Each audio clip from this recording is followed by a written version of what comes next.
ভাত খাচ্ছেন নাকি রুটি? আবার ওজন কমাবার জন্য অনেকেই ভাত রুটি দুটোই ছাড়ছেন, কেউ আবার ভাত খেয়েও রোগাই থাকছেন। রহস্যটা কি বলুন তো? জেনে নিন আজকের ভিডিওতে। সাদা ভাতে থাকে কার্বোহাইড্রেট, নেই কোনো পুষ্টিগুণ, আর রুটিতে থাকে ফাইবার। আমাদের ওজন নিয়ন্ত্রণ করবার জন্য কিন্তু আমাদের ফাইবার প্রয়োজন, আর দরকার ক্যালোরির নিয়ন্ত্রণ।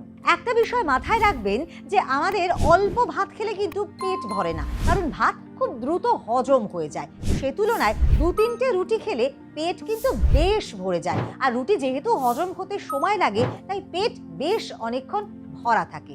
ভাতে গ্লাইসেমিক ইন্ডেক্স অর্থাৎ শর্করা কিন্তু অত্যন্ত বেশি মাত্রায় থাকে, আর রুটিতে কিন্তু শর্করা অনেকটা কম থাকে। আসলে ভাত বা রুটি যাই হোক না কেন, পরিমাণটা ভীষণভাবেই গুরুত্বপূর্ণ।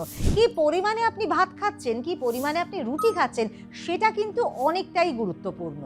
পরিমাণ বুঝে যদি ভাত বা রুটি খাওয়া হয় তাহলে কিন্তু আপনি ভাত বা রুটি খেয়ে আপনার ওজন নিয়ন্ত্রণ করতে পারেন। তবে যারা ভাত খাবার অভ্যেস রয়েছে তাদের ভাত খাবার সঙ্গে ভাতের পরিমাণটা একটু কম করে নিন, আর তার সঙ্গে স্যালাড রাখুন এবং তার সঙ্গে সবজি ডাল ইত্যাদি রাখুন। তবে স্যালাড কিন্তু ভাতের আগে খাওয়াটাই বাঞ্ছনীয়, সেটি আপনার ওজন নিয়ন্ত্রণের জন্য ভীষণভাবেই গুরুত্বপূর্ণ।